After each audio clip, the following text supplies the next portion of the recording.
भारत की air strike में कई पाकिस्तानी एयरबेस हुए तबाह।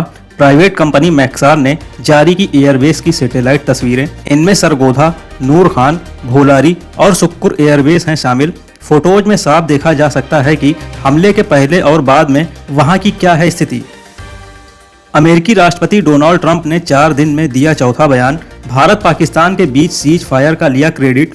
सऊदी अरब की राजधानी रियाद में कहा कि दोनों देशों के बीच सीज फायर में मध्यस्थता के लिए मैंने काफी हद तक बिजनेस का इस्तेमाल किया। पाकिस्तान के हवाई हमले के नजरिए से राजस्थान के 10 जिले बेहद संवेदनशील। केंद्रीय गृह मंत्रालय ने इन जिलों में प्रमुख स्थानों पर इलेक्ट्रिक सायरन लगाने के दिए निर्देश। ये सेंट्रलाइज्ड कंट्रोल रूम से होंगे ऑपरेट। पाकिस्तान से तनाव के बीच विदेश मंत्री जयशंकर की बढ़ाई गई सुरक्षा। बुलेट प्रूफ कार में चलेंगे विदेश मंत्री जयशंकर। सीआरपीएफ ने पाकिस्तान से जुड़े हालिया खतरे के आकलन के बाद लिया ये फैसला।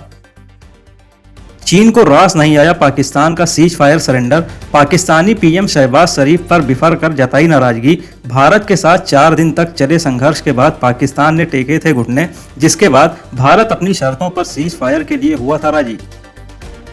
सीएम योगी ने लखनऊ में की भारत शौर्य तिरंगा यात्रा की शुरुआत। इस दौरान उन्होंने कहा, पहलगाम में हमारे पर्यटकों को पाकिस्तान परस्त आतंकियों ने जिस विभत्स तरीके से मारा, उसकी उन्हें सजा मिली। ऑपरेशन सिंदूर में 100 से ज्यादा आतंकवादी मारे गए। दुनिया को संदेश दिया कि हम छेड़ेंगे नहीं, लेकिन अगर कोई हमें छेड़ेगा तो हम उसे छोड़ेंगे भी नहीं।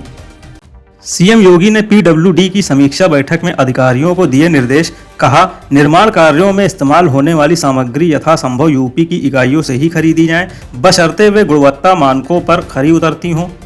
वार्षिक कार्य योजना बनाते समय प्रदेश के सभी जिलों और विधानसभा क्षेत्रों को समान रूप से लाभ पहुंचे, इसका ध्यान रखा जाए। यूपी पुलिस ने ऑपरेशन सिंदूर की कार्रवाई के बाद राष्ट्र विरोधी सामग्री प्रसारित करने वाले 40 सोशल मीडिया अकाउंट के खिलाफ दर्ज की एफआईआर। डीजीपी प्रशांत कुमार ने अधिकारियों को दिए कार्रवाई के निर्देश। कहा, ऑनलाइन झूठी या भड़काऊ जानकारी प्रसारित करने वाले व्यक्तियों की पहचान करें और उनके खिलाफ सख्त कानूनी कार्रवाई करें।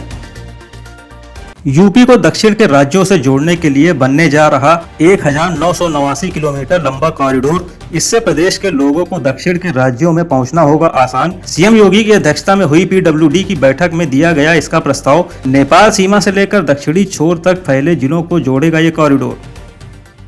यूपी में खुलेंगे हृदय रोग, मूत्र रोग और कैंसर के सुपर स्पेशलिटी अस्पताल। ग्रामीण इलाके में अस्पताल खोलने वाले निवेशकों को ज्यादा सुविधाएं देगी सरकार। इसके लिए सरकार ला रही नई स्वास्थ्य नीति। ये अस्पताल 17 नगर निगम क्षेत्र, नोएडा, ग्रेटर नोएडा और 57 जिला मुख्यालय पर 200-200 बेड के होंगे। इसी तरह सभी 75 जिलों में 100-100 बेड के खोले जाएंगे अस्पताल। गोरखपुर के शहीद अशफाक उल्लाह खां प्राणी उद्यान 7 दिन के लिए बंद। बाघिन शक्ति में बर्ड फ्लू की पुष्टि होने के बाद लिया गया फैसला। राष्ट्रीय उच्च सुरक्षा पशु रोग संस्थान भोपाल द्वारा जारी की गई रिपोर्ट से मिली ये जानकारी, जिसमें बाघिन के विसरा सैंपल में वायरस की पाई गई मौजूदगी। 14 मई से 7 दिन के लिए बंद रहेगा लखनऊ चिड़ियाघर। गोरखपुर जू में बाघिन की H5 एवियन इन्फ्लुएंजा से मौत के बाद राजधानी के जू को एहतियातन किया गया बंद। हालांकि बर्ड फ्लू का कोई भी मामला अभी तक नहीं आया सामने। सीएम योगी ने प्राणी उद्यान को सैनिटाइज करने के दिए निर्देश। यूपी के मदरसों के पाठ्यक्रम में होगा बदलाव। कक्षा 9 से 12 तक के बच्चों को दी जाएगी गणित और विज्ञान की शिक्षा। जल्द ही होगी निदेशक समाज कल्याण की अध्यक्षता में गठित कमेटी की बैठक। अब मदरसों के बच्चे भी अन्य छात्रों की तरह पढ़ेंगे साइंस और मैथ। कानपुर प्राणी उद्यान को सुरक्षा उपाय के मद्देनजर बंद करने का लिया गया निर्णय। 19 मई तक बंद रहेगा चिड़ियाघर। प्रशासन ने आम जनता से की चिड़ियाघर न आने की अपील। जानवरों और लोगों की सुरक्षा को ध्यान में रखते हुए उठाया गया ये कदम। लखनऊ में आसरा द हेल्पिंग हैंड्स ने पशु पक्षियों के लिए ताजे फलों का करवाया भंडारा। संस्था की अध्यक्ष चारू ने कहा, इंसानों के साथ जानवरों को भी भोजन और पानी की आवश्यकता होती है। हनुमान जी स्वयं जीवित रूप से वास करते हैं। अगर ये मानने लग जाएं कि सभी जानवरों के अंदर ईश्वर का वास होता है, तो हम अपना और उनका जीवन आसान कर देंगे। बदायूं में 2 युवतियों ने एक दूसरे से की शादी। दोनों ने कलेक्ट्रेट परिसर में स्थित मंदिर में एक दूसरे को पहनाई जयमाला। लड़कियों ने कहा, मुस्लिम युवकों ने हिंदू बनकर उनके साथ दोस्ती की थी। जब से धोखे का पता चला तो टूट गए। तब से मर्दों से नफरत है, इसलिए हमने एक दूसरे से शादी करने का निर्णय लिया। रामपुर में पुलिस ने मुठभेड़ के बाद 3 बदमाशों को किया गिरफ्तार। तीनों बदमाश पैर में गोली लगने से हुए घायल। जिला अस्पताल में चल रहा इलाज। गोकशी की घटनाओं में शामिल रहते थे तीनों बदमाश। जस्टिस BR गवई बने देश के 52वें मुख्य न्यायाधीश। राष्ट्रपति द्रौपदी मुर्मू ने दिलाई शपथ। कार्यक्रम में PM मोदी, उपराष्ट्रपति जगदीप धनखड़ समेत सुप्रीम कोर्ट के कई जज रहे मौजूद। देश के पहले बौद्ध चीफ जस्टिस हैं BR गवई।